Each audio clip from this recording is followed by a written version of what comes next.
Okay, Heidi. So, hi, it's an honor to be here and having this chat like mom to mom. Always. Yeah. The only kind of chats I have, mom to mom or mom to dad, or yeah, always sister to sister. That's what it's about. Yeah, and really it's an honor after 30 years of your book and it's still working. That's amazing for every woman in the world, actually, right? So congratulations for that. And thank you for what you're giving to the world with this book. Thank you. Like every baby, it takes a lot of maintenance. Yes, it's a labor of love, but takes some work. Yeah, I can assume that. So I'm going to tell you a little bit of some questions that I have. Yes. Okay, so, well, in your time when you wrote this book, doctors used to write books about pregnancy and everything, right? And then you decided to do this. So it was a real breakthrough for women and everything. So how did that feel? How did that start and everything? Well, it started when I got knocked up, right? So we got pregnant very unexpectedly and I didn't see it coming. And first thing I did, because I had so many questions, my body, my symptoms, when I didn't have symptoms, everything made me worry and stress, and my husband as well. And so I went to the bookstore and I bought the few books that were there and I read them and they terrified me. And they didn't answer my questions because, the reality was no book had ever been written by a mom. And so, in fact, a funny story from back then was the first time I went to a medical conference of OBGYNs, and two doctors were walking by, and as my publisher was giving out the books to doctors, and said, what do women know about pregnancy? And that was sort of the mentality back then, is that, this was something that we take care of and you don't have to worry your pretty little head. We'll take it from here. And so pregnancy, the way that we experience it, has changed dramatically to be more mom-centric and family-centric and focus on her needs, but also what she wants out of the experience, to the extent that that's ever possible. So yeah, I delivered the proposal for what to expect when you're expecting 2 hours before I went into labor with Emma. So I like to say it was the beginning of multitasking for me. It was a very busy day, but I guess I gave birth to 2 babies on the same day. Wow. Wow, that's amazing. You're amazing. One baby. That's amazing. And it's nice of you because, yes, 30 years ago, the world was totally different, right? And there were like the doctors, everything what they say. And then it's not like as important, like when you're a woman, your feelings and everything, right? Exactly. And it's funny. I would even say that for women doctors, the experience of being pregnant themselves, when they become pregnant, their perspective changes. I see this, and also even the perspective of a pediatrician who's a father becomes a father. Suddenly, everything changes because you see it through a parent's eyes. If you're pregnant and you're a doctor, but you've never been pregnant before, you can still give good medical care, of course, but you don't necessarily have the empathy. You might have sympathy, but you can't put yourself in a pregnant woman's shoes and understand that they don't fit because her feet are swollen. You have to have that sort of empathy, understanding. I get it because I've walked in those shoes. I know your feet hurt. I know they're swollen. I know everything hurts. And so, yeah, I think the perspective is enormously important, but so is the information, the accuracy of information. And when I was pregnant, if I wanted an answer to my questions, I had to call the doctor. Well, I was very young. I was very unempowered, and I just worried at home instead. I didn't, have the sort of self-awareness, self-confidence to keep calling the doctor with questions. And now, in contrast, you have questions, you go page Dr. Google, you're like searching the internet, you've got way too much information and a lot of misinformation, especially these days. And so there's a balance. Like, it's good to have the empathy, the personal experience, but it's also important to stay on top of facts, which change a lot, right? And misinformation has a way of spreading faster than even germs do, right? It latches on and it multiplies and it becomes more inaccurate and it keeps going from there. And so moms these days have their work cut out for them, dads as well. Yeah, well, yeah. And for starters, when you started like 30 years ago and now, many things have changed the way that first you had lack of information. Yep. Now you have a lot of information, good and bad, right? Yeah. Mm-hmm. So how was your way, what changed in your book from 30 years ago? And so much, because remember, back in the 1980s, pregnancy was something you kind of just experienced, like, but it wasn't something that you really fully celebrated. You weren't even open about it. Remember back then, well, you don't remember, but I'll tell you, you had to cover up your body. You couldn't even show it off. I remember, back then when you had to wear like a pup tent, like a big tent that you could sleep a family of 4 people under, and I one day wore a regular bathing suit, like just like just a one-piece regular stretchy, and my belly was sticking out, and people looked at me like I had done something indecent by showing my belly. And so now we're proud to be pregnant. It isn't always fun. And don't let anyone tell you it is always fun. It isn't always pretty, but we are participants. We are active participants in our care, in our pregnancy, in our birth. And we have more choices to make and more research to do. That can be, again, a good or a bad thing, but that experience has changed so much. I also feel like when I was pregnant for the first time, we were the only people we knew who were pregnant or had kids. So we were the first ones in our circle of friends by far. And so we didn't have support besides each other. Eventually we went to a Lamaze class and met a few people, but it wasn't. So today you get pregnant, you join What to Expect app. You have friends, who are going through the same experience at the same time, who understand exactly what you're going through because they're going through it too. That's kind of amazing. And the fact that you get to know moms from all over the world, you can make millions of friends if you have enough time on your hands. And what's beautiful about that is you have that support system. And also, it's kind of like, of all your experiences in life, pregnancy and becoming a mom is universal. Motherhood is the ultimate sisterhood.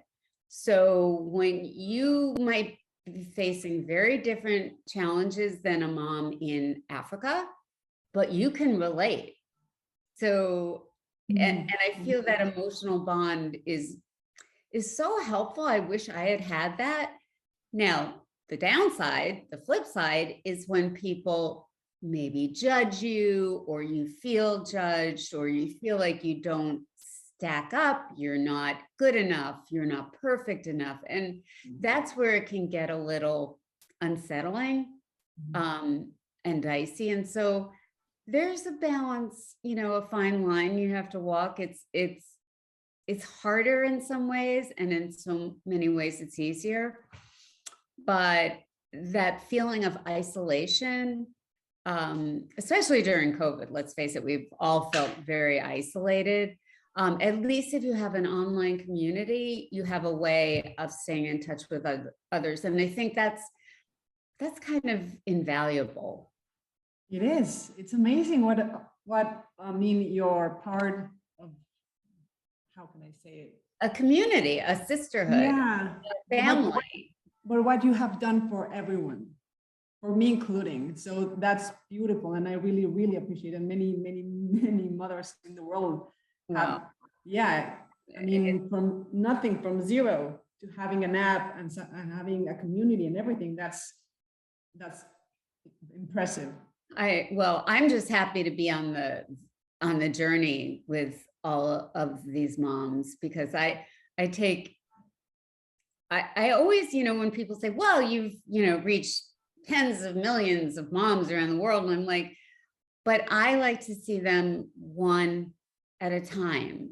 I like to make that connection and see that mom, wherever she is so much. I have so much in common with. I have so much to talk about with. I feel that emotional connection.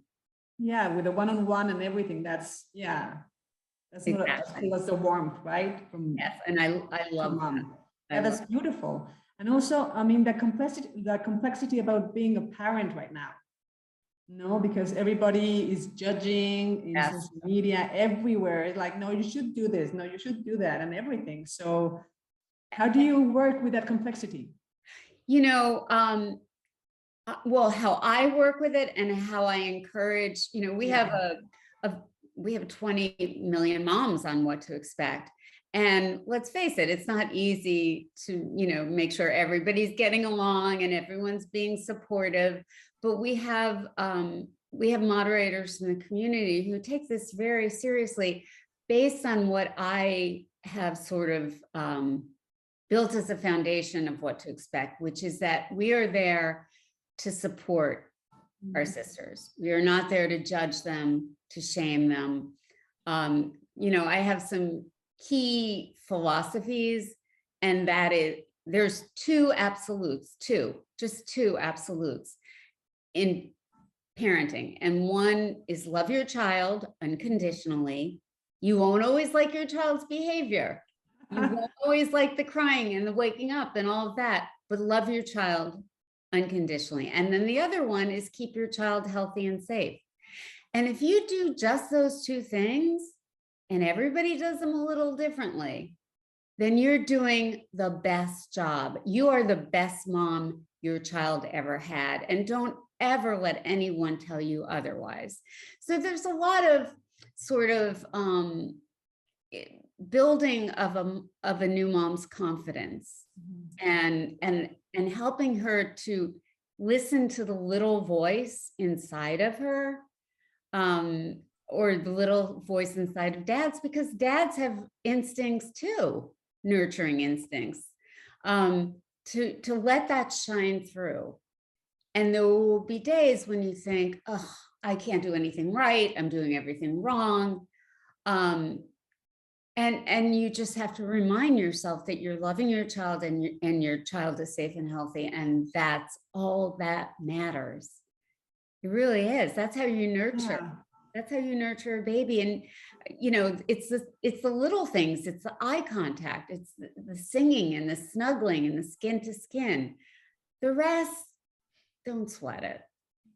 Well, that's beautiful. I feel embraced. Yeah, well, that's the whole idea. That's the whole idea. And then you pay it forward and embrace another mom. Yeah.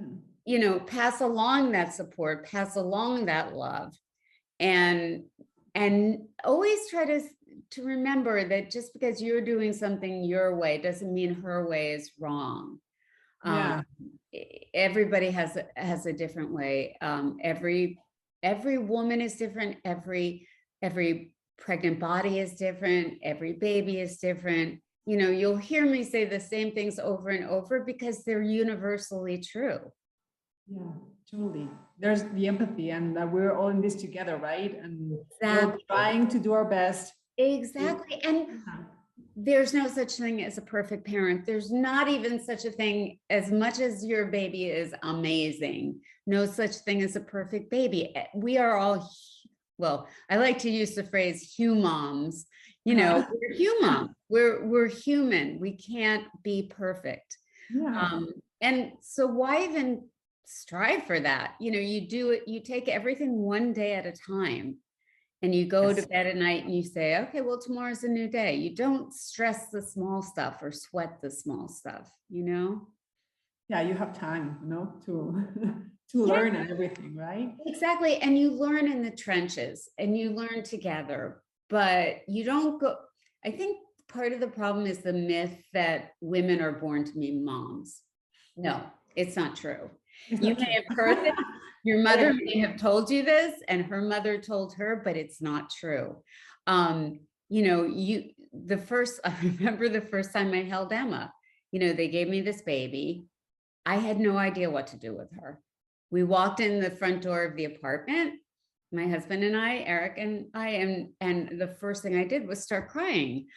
I was completely panicked. I didn't know how to take care of her. And all I kept thinking was, why did they let me go home from the hospital with her? You know, I'm not qualified for this job. And it is the only job you don't get training for, right? And it's full-time 24/7, and they hand you the baby and say, go. I have to say, you know, my husband, in fact, was the one who had more nurturing instincts immediately than I did. And he took her from me. He tucked me into bed as I was sobbing, you know, with all my hormones going wacko. And he took over. He had never held a baby before. I had never held a baby before. And we learned together. And that's kind of the way it happens in the best of all possible. You don't tell, you know, it's the two of you being parents, a team, because it does involve teamwork, and you do need support, but it's not something you're born to do. I think women expect, you know, they give birth, the heavens open up, and all of this maternal love shines down on you. And you think, oh, I'm in love with this baby. I'm a mom. And I'll tell you, there were times when months later, I still questioned myself. My first Mother's Day, Emma was maybe a month old. And I said, wait, it's Mother's Day. Wait, I'm a mother. Wait, that doesn't make any sense. And it took a while to really get it. And you need to give yourself time to get get on your mom feet, pull up your mom pants, and really feel like you're up for the job. Yeah, you don't have to be pressured or anything. You just have to be patient with yourself. Exactly. Because it's not easy, right? And everybody's like, it's perfect, you're a mother. I had exactly the same experience. Did you? Yeah, when I was in the hospital, I said, okay, I have no trouble delivering the baby. Yeah, me either. But what's going to happen when I go home? That's the scary part. And it is scary, and you need to accept that. You can read up about it ahead of time and all that stuff, but the reality is you learn on the job, and you have to give yourself grace, lots and lots of grace as you learn. And, you know, all the mistakes you said you'd never make, you'll make them. You know, and you'll learn from some of them, and you'll make others, you know, over and over and over again. But again, that's part of your job description in being a human mom. And that's you have to accept that your limitations and celebrate the little victories. You know, every day there's a little victory. Might just be one, but there's something in there to pat yourself on the back for, and then cut yourself some slack and get yourself some support. I would say for some moms who come home and are, you expect to feel hormonal and you're weepy and you're emotional. And it's like an extension of what you felt during pregnancy, kind of, mood swings. Mhm. And you have baby blues, right? And you feel like crying all the time. That takes about 2 weeks, the worst of that. But I feel it's so important to mention that for some women, those feelings don't go away. And it's really vital to know the difference between normal baby blues. I'll get through this. I'm sleep deprived. I'm like just wasted in my hormones.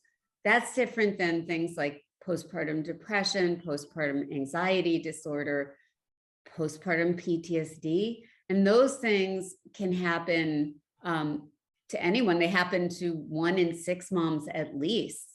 And yet we don't talk about them. We need to, I think there's always that feeling, and sometimes our families reinforce it by saying, oh, you're fine. It's just being a mom. It's hard. You're tired, whatever. But sometimes that's not true. And for many moms, that's not true. And we have to get to the point where we don't sweep it under the rug, and we talk about it mom to mom, and we support each other. But also, you need to know that being strong sometimes means asking for help. And it could just be help because you've had it today, or it could be help that you really need help for a mood disorder, and that you need to see your doctor, and you need to get treatment, whether it's therapy or medication. So to say it's hard is an understatement, but sometimes it's more than hard, and you need more than just a pat on the back. So. Yeah, totally, because it's important for everybody to know that. Yes. It's normal, and it happens for 1 to 6 women yes. everywhere, and they diminish the feelings and everything. Like, no, you're okay. No, but I don't feel okay. Exactly. And it's okay not to feel okay. It's okay not to feel okay, but it's important to tell someone who can help you. And your doctor can do that. Your midwife can do that, but you need to report it. And sometimes women are the last person to notice it in themselves. And that's why it's so vital that fathers are involved in this process, because they become, your first line, and then, insist that you go see the doctor and get that help, because you shouldn't have to suffer in silence, Totally agree. Yeah, and you have to know yourself and trust yourself, your feelings and everything, no? They're valid. They are always valid. Yeah, validate yours. Yes, and the same is during pregnancy. A lot of women feel, if you have had a history of depression or mood disorders, you're more vulnerable during pregnancy and postpartum to that. So you need to, speak up early, often, and make sure you get the help you need. Yeah, and it's okay. And it's better to get help. It's necessary. Yeah. It's like we treat mental health as something that's totally different from our overall physical health, but it's just as important. And so we need to give it the attention it deserves. Yeah, and speaking about dads, I mean, everything has changed from 30 years to now. Obviously, dads are more engaged right now with their kids.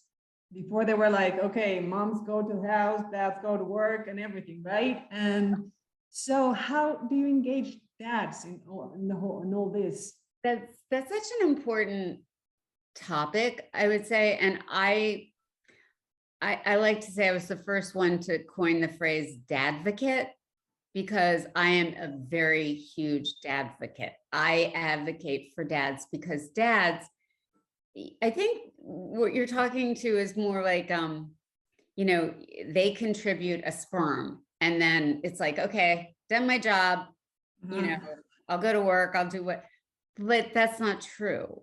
They need to be engaged in every part, and when they are engaged in every part of pregnancy and in parenting, everybody benefits. A mom benefits because she's more likely to get the good medical care that she needs, more likely to get emotional support, and more likely to breastfeed successfully. When a father is supportive and engaged in the process, she's far more likely to be able to breastfeed successfully, because it takes a village, right? In so many different ways. And he is a vital part of that village, but the baby benefits too. So I think what a lot of people don't realize, and this is all very, it dates back, and it's actually crosses throughout the animal kingdom, is that men and male animals of all kinds, not calling your male an animal, but I'm saying throughout the animal kingdom, the male of the species actually experiences changes in hormones during pregnancy and postpartum. So they get a surge in estrogen and a drop in testosterone. Now that's nature's way of bringing out the nurturer in the male. So all of a sudden he's capable of feeling things that maybe he wasn't before. So that's like the biology of it. The upshot, if you pay attention, he might gain a few pounds. That's the estrogen talking. Maybe he's less aggressive, or, is even, less interested in sex sometimes. That's the drop in testosterone. So all of these happen for a reason. And what we've done, unfortunately, culturally as a society, is we've relegated them to the sidelines. So we've decided that fathers can be on the outside looking in, but not bring them into the experience. And that takes everybody. That takes your provider, your doctor, your midwife. It takes, the mothers and mother-in-laws. Take a back seat. They need to take a back seat and give him the front seat. There's something called maternal gatekeeping. So the women folk, the women in the family tend to push the men out of the way and say, and then you'll find he tries to do something, and the mom is like, "You're doing it all wrong. You're doing it all wrong." But in fact, she's not giving him a chance. Fathers produce oxytocin, just like mothers do when they snuggle their baby skin to skin. No, they don't have breasts. They can't breastfeed, but that's the only thing they can't do. Literally, there's nothing that a mother can do besides that biological thing that mothers do, that a dad can't do just as well, if not better, given the chance. And I always say, it's not like moms have a secret nurture sauce, that they only reproduce the nurture sauce. No, dads produce it too, but you have to you have to invite them to the party. You have to, it has to be the three of you against the world. And that's so important. I kind of feel like COVID has given us the opportunity, a silver lining, if you will, because parents have spent more time bonding as a little family unit and less time having friends and family and everybody interrupting and going back to work and all of that stuff. So I sort of feel like that's been a silver lining and something we should learn from, that we do need to take that time as a little family unit and just be the three of you, or the four of you if it's your second, or the five of you, but to bond together. Yeah, that's beautiful, because yes, everybody, when the baby comes, everyone is like, no, wait, I just had a baby, I know how to handle everything. Yeah. No. and then you don't learn, you've got to learn to do it your own way, what feels right for you. And if everybody's telling you what to do and when to do it, then you don't have a chance to do that, and figure it out together. That's the way to do it. Yeah, again, trust yourself and your partner, right? Yes. Are you willing to make, what do you expect from when you're expecting for dads? Well, from their point of view? The book has lots of tips for dads in it. And I feel, as long, beyond the uterus and all that, you can experience everything else. Like, it's really important for guys to have some kind of understanding of what their partner's body is going through, because sometimes it feels like, oh, an alien has entered her body. Oh, yeah. Yeah. And she's yelling at me for no reason. And she cries when I ate the last of the ice cream and all of this. And so it's really so important for him to be engaged in the process, feel part of it. And, I feel like guys love the app. They love the app. I have a lot of guys read the book, and there's no reason why not, because this is a teamwork, it makes dream work. That's beautiful. Yeah. So they know everything, no? For everyone is so nourishing, right? Exactly. Nourishing, nurturing.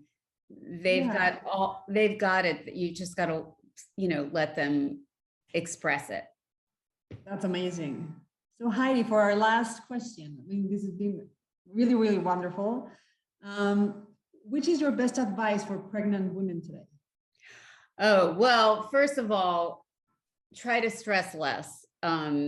If you're going to go check the internet, make sure you read carefully and always confirm everything with your doctor. Don't believe everything you read on social media.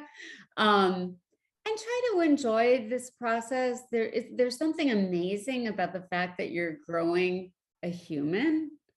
It takes a lot of work. It's sometimes really not fun, but you've accomplished something incredible. So do give yourself a big round of applause. Well done, Mama. Well done. Well done, Mom. Yes. And my other big piece of advice for new parents is stop and smell the babies. Babies are so sweet. They grow up so fast, like in a heartbeat, right? You blink. I now have grandchildren. My daughter, who inspired me to write the book, is a mom. That's crazy. It happened before I even knew what was happening. Yeah. But that's why if I had everything to do over again, I would worry less. I would embrace the moment more, and definitely not stress the small stuff. Just sniff that baby and enjoy that while it lasts. Well, that's beautiful. Yeah, everything goes in the blink of an eye, right? It definitely, it does. And there will be moments where you're just going to want to close your eyes, like forget about it. It's like, the teenage years weren't super fun, but no, you're doing a great job, and that's what you have to remember. Good. First, love him so much, right? Exactly. That's all you need to do.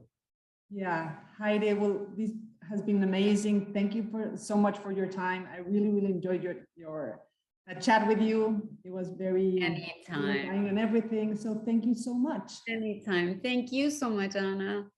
Thank you. See you. Goodbye. Bye.